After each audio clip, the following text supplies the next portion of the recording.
खांसते हुए, मुझे लगता है कि इस बार कम से कम 3 या 4 लोग बड़ी कामयाबी के स्तर पर गुणात्मक बदलाव हासिल करेंगे। आर्यन की तो बात ही छोड़िए, मुझे उससे बहुत उम्मीदें हैं।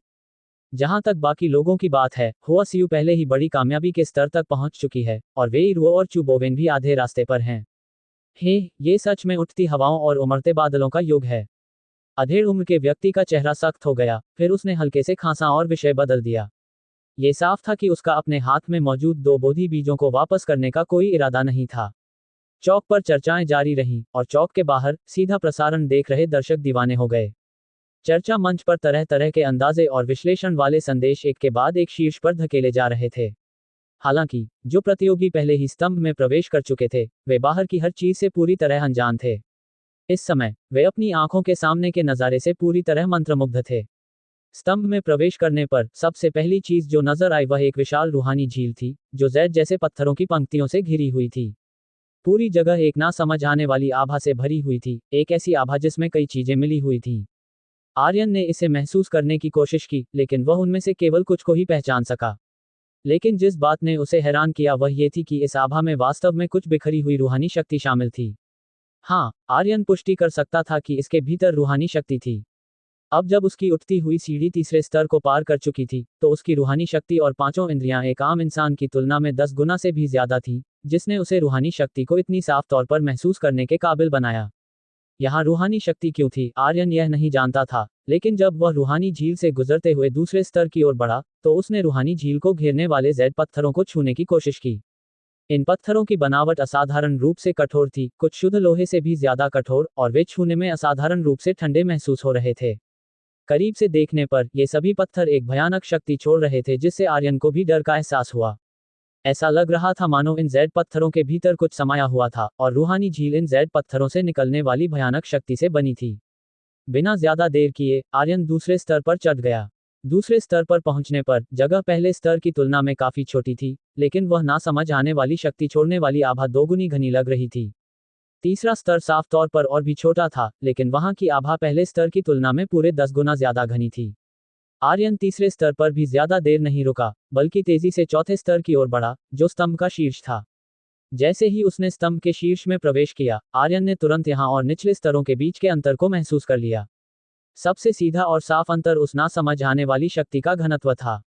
दूसरा, वह जटिल शक्ति बहुत ज्यादा शुद्ध हो गई थी, और भयानक आभा उतनी हिंसक नहीं थी जितनी तब थी जब उसने पहली बार पहले स्तर में प्रवेश किया था। इसके बजाय ये बहुत ज्यादा शांत थी।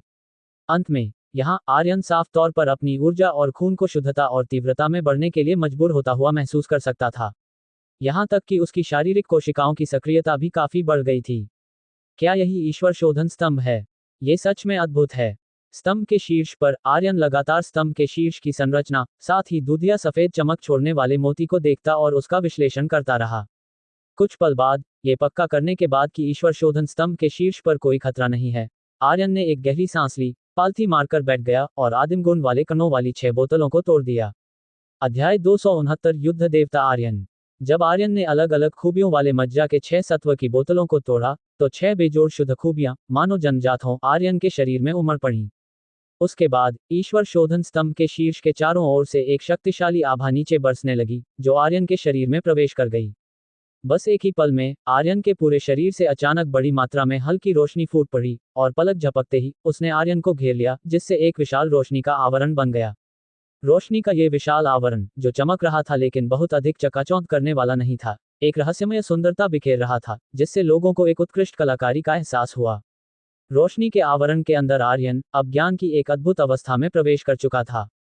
उसके चेतना के स्थान में विभिन्न रंगों के अनगिनत रंगीन कण उसके चारों ओर घूम रहे थे, खुशी मना रहे थे, जबकि बरसती हुई हल्की रोशनी ने, मानो असीम शक्ति के साथ, बलपूर्वक एक उस बंधन को खोल दिया जो उसके शरीर पर मोहरबंद था। आसमान और जमीन को जोड़ने वाली एक भयानक, अदृश्य आभा इस ढीले पड़े बंधन के माध्यम से आर्यन के शरीर में बेतहाशा उमड़ने लगी। इस क्षण पूरा ईश्वर शोधन स्तंभ कांपता हुआ प्रतीत हुआ, जिससे नर्म खनकने की आवाजें आ रही थीं, और उसका कांस्य स्तंभ का शरीर, साथ ही उसके शीर्ष पर स्थित दूधिया सफेद मोती, चकाचौंध करने वाली बहती हुई रोशनी और वैभव बिखेरने लगा। इसने चौक में समारोह देख रही भीड़ को चौंका दिया, जिससे उन्हें लगा कि ईश्वर शोधन स्तंभ के भीतर कोई गड़बड़ी हुई है। हालांकि वह आदमी जिसे बूढ़े भिक्षु ने दानवीर जी कहा था, जो एक अधेड़ उम्र के व्यक्ति के रूप में दिख रहा था, उसने धीरे से अपना सिर हिलाया, और दूसरों को शांत रहने का इशारा करने के लिए अपना हाथ नीचे दबाया। ईश्वरीय स्तंभ की अपनी एक रूह है, जब ये पूर्ण होता है तो इसकी घंटियां बजती हैं। इसका मतलब है कि स्तंभ के अंदर किसी ने ईश्वर शोधन स्तंभ की मान्यता प्राप्त कर ली है, जिससे उसे ईश्वरीय स्तंभ के रूहानी जाल का एक अंश मिल गया है। तच चलिए अनुमान लगाते हैं कि यह भाग्यशाली इंसान कौन है। ये सच में ईर्ष्या पैदा करता है। वह आदमी जो अधेड़ उम्र का लग रहा था, उसने एक हाथ से अपनी ठुड्डी रगड़ी, जबकि दूसरे हाथ ने बोधि बीजों को थोड़ा तेज घुमाया। जाहिर है, उसके शांत दिखने वाले बाहरी आवरण के नीचे इस समय उसके दिल की हलचल कोई छोटी मोटी नहीं थी। ईश्वरीय स्तंभ का रूहानी जाल। बूढ़े जी, क्या तुम गंभीर हो? इस पल एक और सख्त दिखने वाले बुजुर्ग ने अपनी आंखें सिकुड़ी और गंभीरता से पूछा। वह संघ का एक उच्च पदस्थ अधिकारी था। अगर इसकी वजह से ईश्वर शोधन स्तंभ को नुकसान पहुंचा तो अपनी इस दरिद्र शक्ल को देखो। अगर तुम संघ में उस पद पर बैठे भी हो तो इसका क्या फायदा? निश्चिंत रहो, ये स्थिति ईश्वर शोधन स्तंभ के लिए पूरी तरह से फायदेमंद है और इससे उसे कोई नुकसान नहीं होगा। वरना क्या तुम्हें लगता है कि एक सचेत ईश्वरीय स्तंभ कारण ही अपने ही सार को खत्म कर देगा? बूढ़े जी ने ठंडी सांस ली। उसका चेहरा तिरस्कार और मजाक से भरा हुआ था। हालांकि एक बात थी जो उसने नहीं कही थी। जबकि यह ईश्वर शोधन स्तंभ के लिए अच्छा था और उस इंसान के लिए भी अच्छा था जिसे स्तंभ के अंदर यह मौका मिला था, लेकिन यह संघ के लिए जरूरी नहीं कि अच्छा हो। ये ईश्वरीय स्तंभ द्वारा किसी मालिक को पहचानने का एक छिपा हुआ संकेत था। अगर पवित्र कलाकृतियों में उसकी विशेषज्ञता पूरे संघ में बेजोड़ नहीं होती, तो शायद वह इस पर ध्यान नहीं दे पाता। हालांकि अंततः वह ऐसा होते देखकर खुश था। ऐसा नहीं था कि उसके मन में संघ के प्रति कोई बुरे इरादे थे, बल्कि यह था कि वह वर्तमान संघ के कुछ लोगों को बर्दाश्त नहीं कर सकता था, जैसे कि अभी अभी वह सख्त दिखने वाला बूढ़ा आदमी। ठीक इसी वजह से उसने बहुत समय पहले संघ के विशेष वस्तु सामान्य विभाग के निदेशक के पद से इस्तीफा दे दिया था और चारों ओर घूमना शुरू कर दिया था। बूढ़े जी के मजाक का सामना करते हुए सख्त बूढ़े आदमी को कोई परवाह नहीं थी, लेकिन उसका सख्त चेहरा पूरी तरह से शांत हो गया। हालांकि बूढ़े जी का व्यवहार अनियमित और अपरंपरागत था, लेकिन पवित्र कलाकृतियों पर उसका शोध सचमुच आश्वस्त करने वाला था। चूंकि बूढ़े जी ने कहा था कि यह ईश्वर शोधन स्तंभ के लिए हानिरहित है, इसलिए वह उस पर विश्वास करेगा। स्तंभ के बाहर पैदा हुई लहरों से आर्यन अनजान था। इस पल वह पूरी तरह से उस गहरी अनुभूति में डूबा हुआ था। इस समय उसे ऐसा लगा जैसे वह नसों के समान रेखाओं को देख रहा है जो उसे ईश्वर शोधन स्तंभ के पूरे शीर्ष से जोड़ रही हैं, और फिर ईश्वर शोधन स्तंभ ने आसमान और जमीन की रूहानी ऊर्जा के साथ संवाद किया। नसों जैसी इन रेखाओं के भीतर टूटते तारों की तरह रहस्यमयी ऊर्जा की धारियां इधर उधर दौड़ रही थीं, जिसके बाद उसके पूरे शरीर में संतुष्टि और आराम का एक गहरा एहसास हुआ और उसे अचानक ज्ञान की प्राप्ति हुई। समय एक एक पल करके बीतता गया और पूरे ईश्वर शोधन स्तंभ का कांपना और तेज हो गया। हर एक स्तंभ के शिखर पर लटकी हुई तांबे की घंटियां लगातार झूल रही थीं, जिनसे स्पष्ट खनकने की आवाजें आ रही थीं, और पूरे स्तंभ से निकलने वाली बहती हुई रोशनी और वैभव और भी अधिक तीव्र हो गया। यहां तक कि ईश्वर शोधन स्तंभ के ऊपर एक विशाल 7 रंगों वाला भंवर भी दिखाई दिया। भंवर लगातार बड़ा होता गया, फिर ईश्वर शोधन स्तंभ में गायब हो गया, जिससे ईश्वर शोधन स्तंभ और भी अधिक रहस्यमय दिखाई देने लगा। इस दृश्य को देखकर बूढ़े जी की पलकें फड़क उठी और उसके दिमाग में हे भगवान जैसे विचारों की एक श्रृंखला दौड़ गई, मानो अजीब सफेद घोड़े सर पर दौड़ रहे हों। क्या ये सिर्फ एक मालिक के रूप में पहचाने जाने का संकेत था? ये स्पष्ट रूप से स्तंभ द्वारा अंदर मौजूद किसी व्यक्ति के साथ अपने सगे पिता जैसा व्यवहार करना था। लेकिन इस दृश्य ने उसे और भी अधिक उत्सुक बना दिया। स्तंभ के अंदर मौजूद 12 लोगों में से किसके पास ऐसा आकर्षण था, या यूं कहें कि ईश्वर शोधन स्तंभ के लिए पूर्ण आकर्षण था? या क्या ये कोई खजाना था? बूढ़ा जी सोच में पड़ गया, जबकि वह सख्त दिखने वाला बूढ़ा आदमी पूरी तरह से शांत हो गया। बूढ़ा जी सचमुच असाधारण है, बस यह अफसोस की बात है कि हमारे विचार अलग हैं। कितनी शर्म की बात है। उस सख्त दिखने वाले बूढ़े आदमी ने मन ही मन सोचा। उसने ईश्वर शोधन स्तंभ को देखा, जो असाधारण रूप से सक्रिय था और पहले से कहीं अधिक शक्तिशाली लग रहा था, और उसे बूढ़े जी की पहले की बातों पर और भी अधिक विश्वास हो गया। अगर यह ईश्वर शोधन स्तंभ के लिए हानिकारक होता, तो क्या ईश्वरीय स्तंभ ऐसी उत्तेजना व्यक्त करता? स्तंभ के अंदर रोशनी के विशाल आवरण के बाहर 6 बहुरंगी ऊर्जा भंवर लगातार बेहद शुद्ध गुण वाले कणों को आर्यन को घेरने वाले रोशनी के विशाल आवरण की ओर आकर्षित कर रहे थे। ये 6 ऊर्जा भंवर सुनहरे धातु गुण वाले कण, हल्के नीले पानी के गुण वाले कण, भूरे पृथ्वी के गुण वाले कण, गहरे नीले बर्फ के गुण वाले कण और पारदर्शी हवा के गुण वाले कण थे। कुछ अज्ञात समय के बाद आर्यन ने अचानक पाया कि उसका पूरा शरीर एक अदृश्य लेकिन ठोस झिल्ली से ढका हुआ प्रतीत होता है। ये झिल्ली उसकी पीठ से फैलती हुई उसके पूरे शरीर को घेरती हुई प्रतीत होती थी। लेकिन इस पल उसकी छाती पर मौजूद 10,000 जानवरों के मोती ने खून जैसे शैतानी आभा से भरी एक खून जैसी लाल रोशनी छोड़ी, जिसने एक बार फिर आर्यन को घेर लिया और उस अदृश्य लेकिन ठोस झिल्ली के चारों ओर लिपट गई। 10,000 जानवरों के मोती ने अपने मजबूत भावनात्मक उतार चढ़ाव के साथ आर्यन को उलझन में भौहें सिकोड़ने पर मजबूर कर दिया। ये पहली बार था जब उसने 10,000 जानवरों के मोती को भावनात्मक उतार चढ़ाव दिखाते हुए देखा था। और यह भावना ईर्ष्या जैसी क्यों लग रही थी? 10,000 जानवरों का मोती किस बात से ईर्ष्या कर रहा था? किसकी ईर्ष्या? क्या ऐसा इसलिए था क्योंकि उसने ईश्वर शोधन स्तंभ का अभिषेक स्वीकार कर लिया था? आर्यन ये समझ नहीं सका, लेकिन उसकी पीठ पर मौजूद लौकी का निशान धीरे धीरे फीका पड़ गया और एक बार फिर गायब हो गया। ईश्वर शोधन स्तंभ के शीर्ष से लगातार उसकी ओर बरसने वाली रहस्यमयी ऊर्जा भी धीरे धीरे खत्म हो गई। पूफ! अचानक आर्यन का पूरा शरीर कांप उठा और फिर उसके द्वारा देखे गए अनगिनत युद्ध के दृश्य और विभिन्न युद्ध तकनीकें उसकी आंखों में दिखाई देने लगी और उसकी कलात्मक सोच भी लगातार उच्च स्तर पर जाने लगी। बेहोशी की हालत में आर्यन को लगा कि उसके भीतर मौजूद रूहानी पुल आसमान और जमीन की रूहानी ऊर्जा को पागलों की तरह सोखने लगा है, जिसके कारण उसके पहले से ही लगभग जम चुके खून और ऊर्जा में एक और तेज बदलाव हुआ। उसके पूरे शरीर का खून और ऊर्जा भाप बनकर उड़ता हुआ उसके शरीर से बाहर निकलता हुआ प्रतीत हुआ। उसकी जगह खून और ऊर्जा की हल्की सुनहरी धाराएं थीं। लेकिन इतना ही नहीं था, पिछले युद्ध के दृश्यों ने उसकी कलात्मक सोच को उसके चरम पर ला दिया। अंत में उसके दिमाग में एक गूंज उठी और आर्यन को लगा जैसे उसने उस दीवार को तोड़ दिया है जिसने उसे रोक रखा था, और उसका पूरा वजूद तुरंत कई गुना हल्का महसूस होने लगा। चटक! रोशनी का विशाल आवरण भी इस पल पूरी तरह से चकनाचूर हो गया और बिखरे हुए रोशनी के बिंदुओं में बदलकर स्तंभ की जगह में गायब हो गया। युद्ध देवता! ये हो गया। अध्याय 270 विनाशकारी तलवार का इरादा। अपने पूरे शरीर में उमड़ती हुई खौफनाक और बहुत बड़ी शक्ति को महसूस करते हुए आर्यन अपनी मुट्ठियां भींचे बिना नहीं रह सका। उसके दिल में खुशी का एक एहसास फूट पड़ा। लेकिन ये खुशी का ही एहसास था जिसने अचानक उसके दिमाग में एक प्रेरणा जगाई, कलात्मक सोच के ऊंचे स्तर पर जाने का एहसास। वह क्या था? आर्यन ने अपने दिल की खुशी और उत्साह को दबाया। वह महसूस कर सकता था कि उसका मौका यहीं खत्म नहीं हुआ था और कुछ और भी जरूरी था जिसे उसे अभी समझना था। ये हल्का सा एहसास आर्यन के उठती हुई सीढ़ी के तीसरे स्तर को पार करने के बाद से काफी मजबूत और बेहद सटीक हो गया था। अब युद्ध देवता के स्तर पर पहुंचने के बाद वह तेज एहसास और भी मजबूत हो गया था। आर्यन ने अपनी आंखें बंद कर लीं और स्तंभ के पूरे शीर्ष को महसूस करने लगा। हालांकि उसे कुछ नहीं मिला जिससे वह हार मानने को तैयार नहीं था। उसने खुद को महसूस करना शुरू कर दिया। एक सावधानीपूर्वक और विस्तृत अनुभूति के बाद अभी भी कुछ भी असामान्य नहीं था। वह मजबूत एहसास, जो पहुंच के भीतर होकर भी अप्राप्य था, भारी और भारी होता गया और यहां तक कि उसके धीरे धीरे उससे दूर जाने का संकेत भी था। मुझे इसे पकड़ना ही होगा। आर्यन ने अपना दिल मजबूत किया और स्तंभ के शीर्ष पर प्रवेश करने पर उसे मिले ज्ञान को जल्दी से याद किया, फिर भी कुछ भी असामान्य नहीं था। इससे आर्यन को कुछ चिड़चिड़ापन महसूस हुआ और अचानक सब कुछ नष्ट करने का विचार उत्पन्न हुआ। मानो ऐसा करने से ही वह अपने दिल के गुस्से को शांत कर सकता था। हालांकि जैसे ही यह विचार आया, आर्यन जम गया। विनाश! आर्यन ने खुद से बड़बड़ाया। हालांकि उसकी आंखें और अधिक चमकदार हो गईं। उसे लगा जैसे उसने अपने मौके का मूल तत्व पकड़ लिया हो। विनाश! हाँ, यह विनाश है। आर्यन ने खुद से बड़बड़ाया और काला चांद युद्ध की तलवार अचानक उसके हाथ में दिखाई दी और वह पागलों की तरह उसे हवा में घुमाने लगा। ये दृश्य हवा में पागलों की तरह डंडा घुमाते हुए एक 3 साल के बच्चे जैसा था, जो बहुत ही अस्त व्यस्त और अव्यवस्थित लग रहा था। लेकिन आर्यन एक अजीब अवस्था में प्रवेश कर चुका था।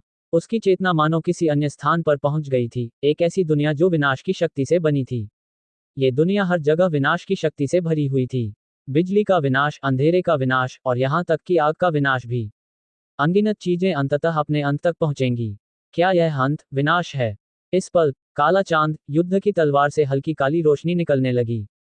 आर्यन इससे पूरी तरह अनजान था। उसे बस ऐसा लगा जैसे उसने एक के बाद एक जीवन का विनाश, एक के बाद एक ग्रहों का विनाश देखा हो। कुछ अज्ञात समय के बाद आर्यन ने अचानक अपनी आंखें खोलीं। काली रोशनी में लिपटी काला चांद युद्ध की तलवार अचानक बिजली की एक चमक के साथ कौंधी। जैसे ही यह चमक तलवार पर गिरी, ऐसा लगा मानो किसी चीज ने इसे मिटा दिया हो, केवल राख और धूल के निशान छोड़ गए हों। बूम! एक अत्याचारी बैंगनी बिजली फिर से चमकी। इस बार बैंगनी बिजली तेजी से उस अंधेरी रोशनी में मिल गई जैसे वह निगल ली गई हो। एक अदृश्य और अमूर्त अत्याचारी आभा ईश्वर शोधन स्तंभ के पूरे शीर्ष को भरने लगी। यह आभा सब कुछ नष्ट कर देने वाली भयानक शक्ति के साथ साथ बिजली की अत्याचारी शक्ति के साथ मिश्रित थी। विनाशकारी बिजली हवा में सिर्फ एक वार करने से ही पूरी जगह फटती और कटती हुई प्रतीत हुई। आसमान के नीचे गिरने जैसी गरजती शक्ति और सब कुछ शून्यता में बदल देने वाली विनाशकारी शक्ति के साथ पूरे स्थान को मोड़ दिया, चीर दिया और फिर से मोड़ दिया। इस क्षण ईश्वर शोधन स्तंभ की सबसे ऊपरी मंजिल, जो अभी अभी शांत हुई थी, उसने एक हल्की 7 रंगों वाली शुभ चमक छोड़ी। इस रोशनी ने विकृत स्थान को बलपूर्वक सीधा कर दिया और धीरे धीरे आर्यन के दिमाग को शुद्ध और साफ कर दिया, जो विनाश की कगार पर था, अंततः उसे शून्यता में बदल दिया। हालांकि आर्यन ने वह सब कुछ नहीं देखा जो स्तंभ के अंदर हो रहा था।